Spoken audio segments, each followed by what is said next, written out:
Hoje a gente vai fazer um vídeo um pouco mais leve aqui. Ontem eu anunciei que o meu livro está indo na pré-venda agora, o meu novo livro, que é Um Cego em Buenos Aires, e muita gente fez perguntas para mim aqui envolvendo a história do livro, envolvendo a compra do livro também, e sobre Buenos Aires, né, sobre como foi morar em Buenos Aires e de onde surgiu a inspiração para esse livro. Então, para começar, eu quero responder aqui algumas dúvidas em relação ao livro mesmo, à compra do livro. Eu vou deixar o link do livro aqui na descrição.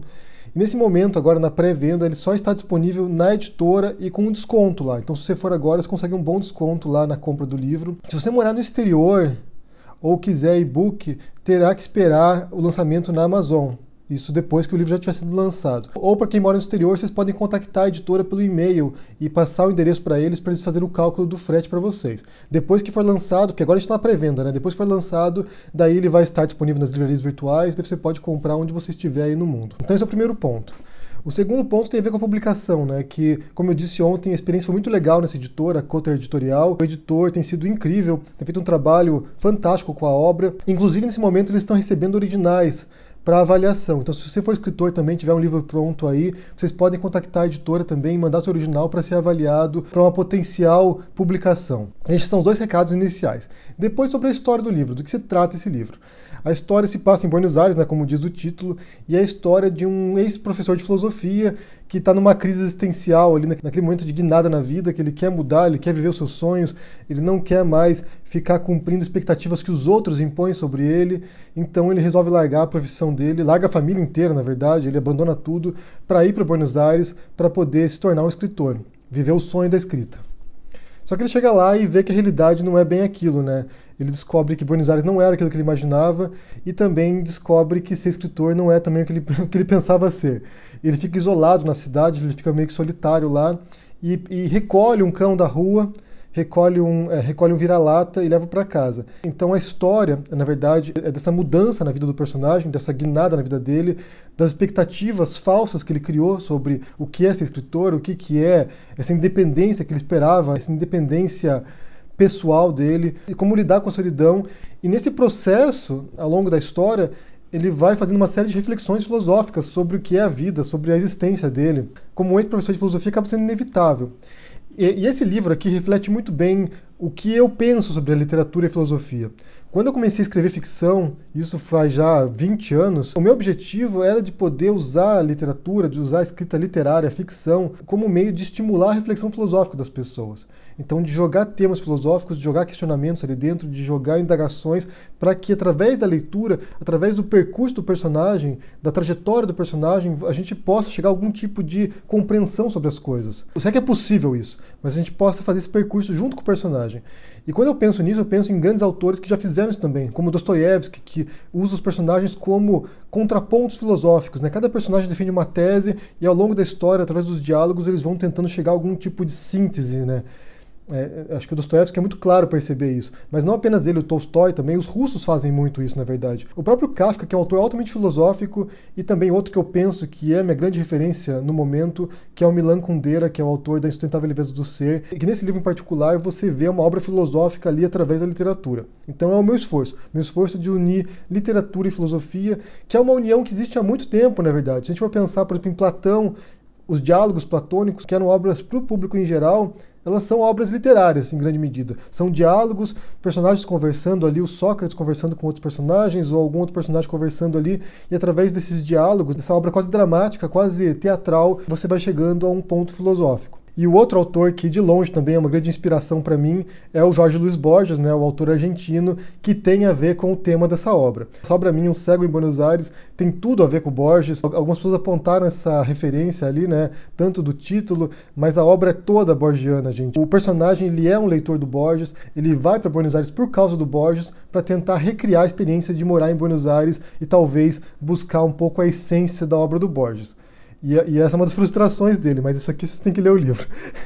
Mas confiram, vou deixar o link na descrição, como eu disse, confie no livro, compre na pré-venda com desconto e depois, como eu disse, vai para a Amazon, vai ter versão em e-book também, vai ter livro digital e depois, daí, quando o livro for lançado, eu volto aqui e falo para vocês ali que já está disponível, vocês podem comprar. Essa edição da pré-venda é impressa, é um livro físico e depois terá o digital. Então eu quero falar um pouquinho da minha experiência em Buenos Aires, porque esse livro foi inspirado na minha experiência lá. Eu morei em Buenos Aires por quase 2 anos, já tinha estado antes lá, como turista e depois a gente foi morar lá. E outra pergunta que fizeram também, antes de entrar nesse ponto, é que o livro não é autobiográfico. O personagem tem coisas parecidas comigo, né? Acho que todo livro de ficção, em essência, tem uma parte autobiográfica, que são nossos interesses, nossas preocupações, mas a história não é autobiográfica, o personagem é muito diferente de mim em vários sentidos também. Há alguns elementos reais que eu vivi ali, que eu vi ali, que eu presenciei. Esse livro não seria igual se eu não houvesse morado em Buenos Aires, sem dúvida nenhuma. Tem coisas ali, tem detalhes ali, que só porque eu estava lá vendo cotidianamente aquilo por 2 anos, que eu pude relatar no livro. Nesse sentido, a vivência real em Buenos Aires ajudou muito a escrever essa obra. Eu não penso que você tem que fazer isso, morar em um lugar ou ter tido experiência pessoal nisso. Não acho que você tem que ser médico para escrever um romance com um médico, ou que você tem que ser advogado para você escrever um livro com um personagem de advogado. Não acho que você tem que fazer essas coisas, mas em alguns casos particulares, a vivência real no mundo ali, naquela situação, ajuda muito a você iluminar certos aspectos, a você apresentar certos detalhes que não seriam possíveis. Tem um outro livro meu que é o de Nova York, que é o The Parallel Life of Your Dog, que é aquele livro ali, se eu não houvesse morado em Nova York, aquele livro não existiria. Porque ali tem coisas, ali tem certos detalhes, certas vivências, certas cenas que eu retrato, que se eu não tivesse visto com meus próprios olhos, eu não saberia que existem. No caso do livro em inglês, o de Nova York, se eu não houvesse morado em Nova York, não existiria aquele livro. No caso do livro de Buenos Aires, talvez até existisse o livro, mas não seria nos mesmos moldes, não teria a mesma história, não teria a mesma perspectiva. A gente foi, eu e minha esposa fomos para Buenos Aires, depois de ter morado em Nova York, a gente morou 4 anos em Nova York, depois a gente foi para Buenos Aires, já vivendo da literatura. Em Nova York eu lancei 2 livros de viagem, 2 guias de viagem, e esses livros fizeram sucesso, venderam muito, e quando o livro começou a fazer sucesso, quando começou a vender, isso ainda em Nova York, nós decidimos que queríamos ir embora de Nova York, e tínhamos alguns destinos em mente, e um deles era Buenos Aires. A minha esposa era comissária de bordo no Brasil, tinha ido várias vezes para Buenos Aires, centenas de vezes para Buenos Aires, e era um destino que a gente tinha em mente, que a gente gostava muito da cidade, a gente queria ter uma vivência lá. E eu, como leitor de Borges, também queria estar lá em Buenos Aires, assim como personagem do livro, queria estar lá e ver o mundo real de Buenos Aires, como era a cidade, e passar um tempo lá, né? Passar um ano lá, passar um tempo lá. Então a gente foi para Buenos Aires e lá na cidade a gente publicou o livro lá. A gente fez uma tiragem desse guia de Nova York impressa, a gente fez 2.000 exemplares lá e tinha caixas e caixas empilhadas em casa. A gente vendia o livro pela internet e a gente ficou esse período vendendo o livro lá. Foi nosso sustento. Eu vivi apenas da escrita durante bons anos, só da venda dos livros. Então a gente ficou em Buenos Aires, a gente queria essa experiência na cidade, a gente queria ter esse cotidiano lá. E no começo foi muito legal, de fato. Assim, inicialmente a experiência em Buenos Aires foi incrível, é uma cidade fantástica. Para turista, então, é incrível, tem muita coisa para fazer, tem musicais, tem um monte de shows, tem as casas de tango, a comida lá é muito boa, e na época que a gente morou lá era muito barato, eu acho que agora aumentou o preço lá, já não tá tão barato assim, mas quando a gente morou lá era muito barato, e a gente podia ir nos melhores restaurantes lá por um preço de banana, sabe? Então foi uma vida bastante boa que a gente teve lá durante um bom tempo, e depois de alguns meses lá convivendo com os portenhos, a gente começou a ver os pontos negativos da cidade.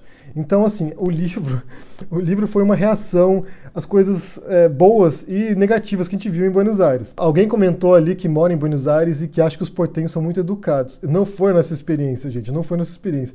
A gente viu um povo bastante duro, na verdade. Não no sentido duro de insensível, mas pessoas bastante chucras no contato diário. E eu acho que é um caso particular de Buenos Aires isso. Porque se diz que Buenos Aires é Paris da América do Sul, e nesse sentido tem um pouco a grosseria, eu acho, das pessoas. Porque quando a gente conversa com pessoas que são do interior da Argentina, de outras províncias, você vê que tem outra relação com as pessoas. Elas não são tão grosseiras no trato diário. Tanto que onde a gente mora agora na Espanha, tem muito argentino, as pessoas são bastante gentis, bastante educadas, bastante simpáticas, mas em Buenos Aires em particular a gente sentia que havia aquela coisa da cidade grande, né, da pessoa que não se importa tanto com os outros. E isso é algo que eu retrato no livro, né, esse isolamento do personagem chegando lá, tendo esse choque de realidade. Ele chega lá e começa a ver pessoas que são bastante grosseiras no trato diário, e isso o isola. E o cachorro que ele recolhe da rua é o ponto de contato que ele tem de volta com as pessoas, porque o cachorro abre portas para ele. Inclusive os cachorros, gente, sempre aparecem nos meus livros, eu sempre incluo algum cachorro, eu sempre tenho cachorro e músico. São 2 aspectos que sempre aparecem nas minhas obras, porque eu sou um amante dos animais, eu adoro cachorro, gente. A gente trabalhou com cachorros já, a gente teve uma cachorrinha com a gente de 16 anos, que viajou conosco o mundo inteiro, então eu sou um amante dos cachorros, eles aparecem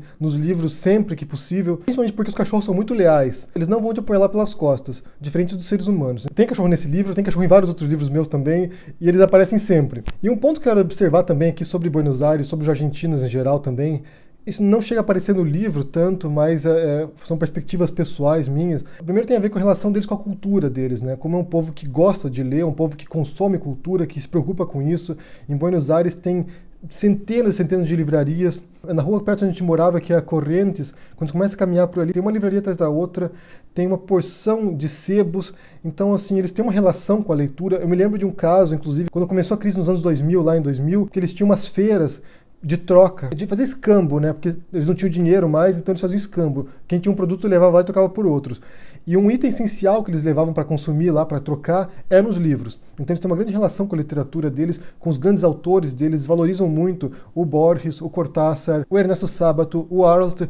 Você vê que eles têm uma relação muito próxima com os autores, e não apenas com os autores argentinos, como os autores também latino-americanos e espanhóis também. Os Cervantes, as editoras argentinas são conhecidas por publicar autores latino-americanos antes do que os próprios países, né? Se não me engano, eu tenho que confirmar isso, mas se eu não me engano, o Garcia Marques, a primeira edição do 100 Anos de Solidão foi publicada na Argentina. Então eles têm uma grande relação com a literatura e valorizam muito isso lá. E o segundo ponto também é o engajamento político dos argentinos. Você via sempre manifestações lá na rua principal, que é a 9 de Julho, né, que é a grande avenida lá. Eles sempre estão fazendo protestos, sempre estão lutando por seus direitos. Isso é uma coisa muito forte lá na cultura argentina, esse engajamento político deles, de se preocupar com as questões políticas, lutar por as questões políticas e se preocupar com isso. E mesmo as crianças e os jovens. Quando a gente morou lá, estava ocorrendo as tomas dos colégios lá. Os adolescentes e as crianças estavam invadindo os colégios para melhorar as condições das escolas deles, para reivindicar que o governo enviasse verba para as escolas. E você via crianças pequenas, não apenas jovens não, você via crianças de 9 anos invadindo as escolas e os jornalistas iam lá para entrevistar as crianças, né? E os pais nas portas das escolas pedindo para que os filhos fossem embora para casa, e os jornalistas iam lá e diziam assim, olha, mas vocês não querem ir embora para casa? Vão embora para casa, seus pais estão esperando vocês aqui. E daí as crianças respondiam assim, olha, os nossos pais lutam pelos direitos deles, eles estão na rua todos os dias lutando pelos direitos deles, por que nós crianças não podemos fazer isso também? Então uma cultura política muito diferente da brasileira nesse sentido, e você via isso diariamente mesmo, manifestações e lutas pelos direitos, reivindicações deles, e para mim assim era exemplar ver isso, esse engajamento que eles tinham e essa consciência política que eles tinham, tanto adultos quanto jovens e crianças. A gente até brincava que em toda a Argentina tem um Che Guevara lá enrustido, porque era incrível assim, essa consciência política deles e essa luta deles por direitos e por melhorias. E uma coisa engraçada também, agora envolvendo isso, teve uma viagem que a gente fez pro Peru, para Cusco, lá para Machu Picchu, e estava tendo protestos de mineiros peruanos nas estradas. Então você pegava os ônibus lá e quando chegava num ponto lá não conseguia passar porque estava tendo os protestos dos peruanos. E teve um caso lá que os argentinos estavam no ônibus, não era o nosso caso, mas a gente não estava junto, mas a gente leu a reportagem, tinha um ônibus com os argentinos, o ônibus parou lá na manifestação e os argentinos desceram para ajudar os peruanos a protestarem, sabe? Então é bem isso que você vê lá. Então, no geral, assim, a experiência de morar lá foi muito interessante. Como brasileiro, por causa do Mercosul, você não tem muita burocracia para morar lá, basta você se mudar para lá com o teu RG mesmo, se for recente, você pode se mudar para a Argentina e lá, já morando lá, você pode solicitar residência permanente. Eu tenho residência permanente na Argentina graças a isso, graças ao Mercosul. Sei que tem muita gente que quer ir embora do Brasil aí recentemente, muita gente indo para o Uruguai ou para a Argentina, então os trâmites são bastante simples lá, sem muita burocracia. Qualquer brasileiro pode morar lá se quiser. Então é isso, são algumas considerações sobre o livro meu, né, sobre a ideia do livro, que foi a partir dessa vivência em Buenos Aires e também sobre uma experiência vivendo na cidade. Vou deixar o link aqui do livro na descrição para vocês conferirem, para vocês comprarem na pré-venda com desconto. Deixa no comentário aqui embaixo o que você pensa, deixa o joinha, assine o canal, ajude no apoio e a gente se vê por aí. Abraço e até mais. Tchau!